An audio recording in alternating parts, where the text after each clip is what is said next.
Yeah, very disappointing.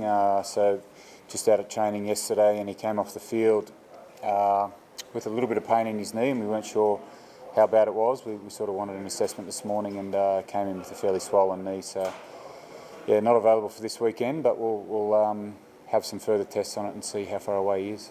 I know the boys have been talking the other day about how excited they all were and determined to kind of get a win up for him in this one. Do you think there'll be that extra little bit of motivation now that he can't play? Yeah, hopefully. I think we've had a really good focus this week on trying to get our best preparation, overcome the jet lag, and we certainly spoke about it after the game last weekend that this has been his week, that he breaks the record this week, and it was going to be special, but yeah, the boys found out this morning, and they're all pretty shattered, as is Ben, but he'll get his time.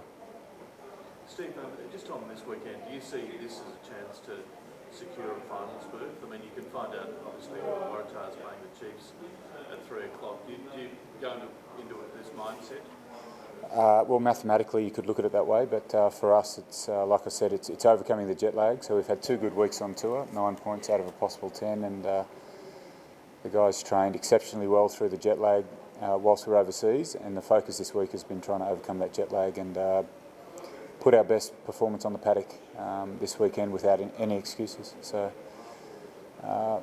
similar to every week, and certainly, you know, when we spoke at the beginning of the year, it wasn't about where we were going to end up, and nothing's changed at this stage. It's about the performance on the weekend that matters the most, and the results will look after itself.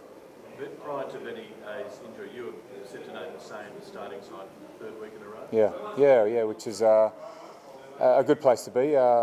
I guess earlier in the year we'd experimented with a bit of rotation and making sure the squad motivation was high and the guys were nice and fresh, week in, week out. I think what we saw on tour was a group of guys that combined really well, that overcame some obstacles in terms of travel and different venues, and performed exceptionally well, and we want to reward those guys by getting another opportunity this week. Bernie, what is it that you think Benny's done? Well, unsure at this stage, but he felt a bit of pain in his knee.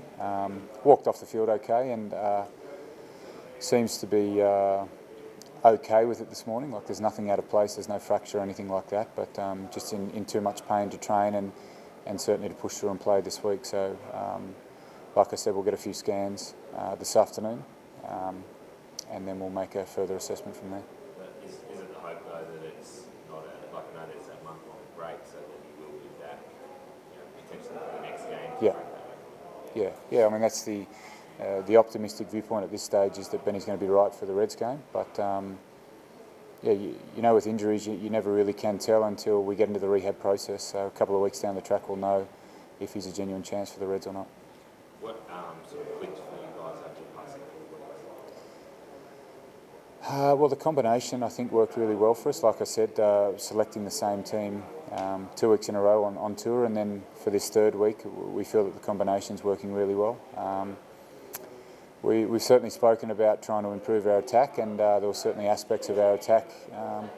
In the first game overseas against the Kings, we had to fight our way through a bit of a deficit in the first half, and I think the guys bounced back and found some good shape and some good line breaks that created the opportunities to score some tries. And then against Jaguares, it was a pretty tight game up until that second half, where we found some holes in their defence through good skill and execution, and the boys were enjoying that. So I think the biggest turnaround over the last month has probably been a change of focus towards our attack, and the execution of that attack is becoming a lot better. Talking about who's in, Tommy Banks had a fantastic tour, leading him at fullback. Tell us about that.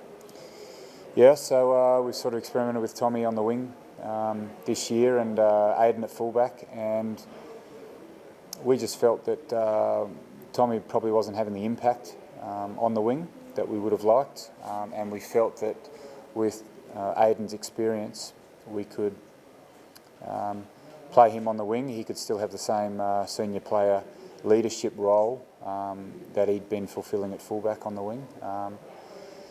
And yeah, we tried it against the Kings, and the combination worked really well. There was really good chat, really good connection in the back three, and then yeah, like you saw last week, Banksy got over for 2 nice tries, one from set piece and then the other from an opportunity from a bobble ball where Cocky put the ball through, but it was Johnny on the spot with good speed and then good finishing skill.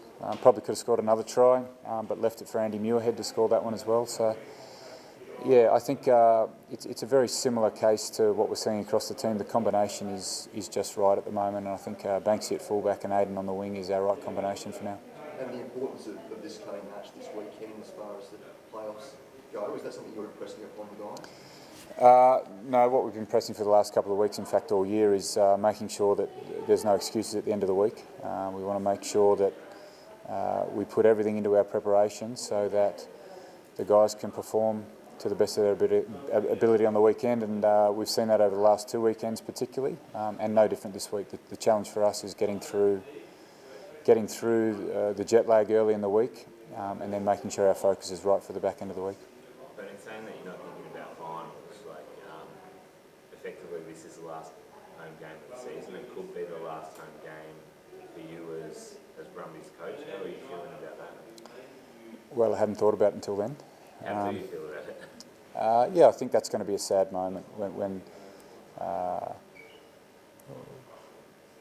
it's finally realised. I guess at this stage, you know, the focus and the belief in the team is that we're going to be there at the final, through the finals.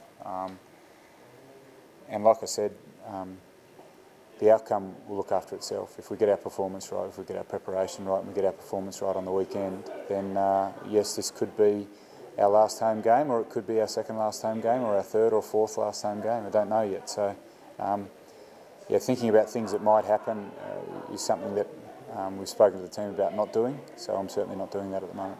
For you personally, will that be a big moment, the last home game as the coach of the Brumbies? It will be, yeah. It will be.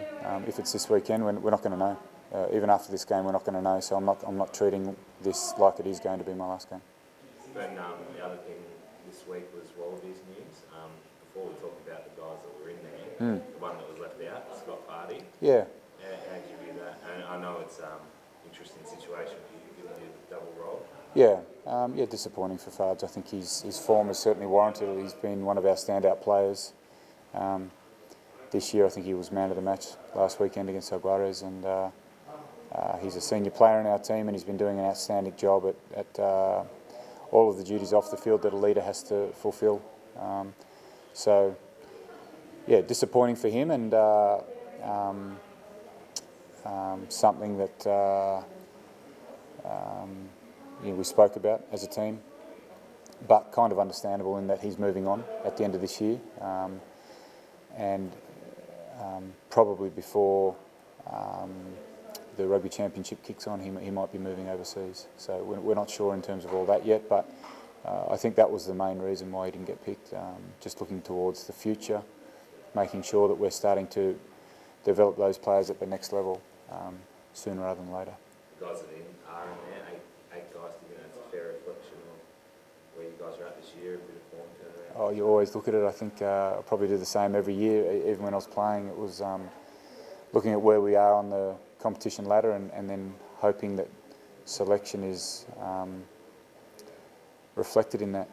So we're currently first on the ladder, but we're not the most number of players selected from a province. So, yeah, I mean, but like I said, you look at the selection, and there's reasons why guys have been selected and why guys haven't been selected, and certainly understandable. If Fards was in, maybe that tips the balance, and we do actually have the most number of players in the Wallaby squad. But yeah, I think the guys who are in there have worked really hard this year on combining in the Brumbies outfit, and that's what we've said since day dot.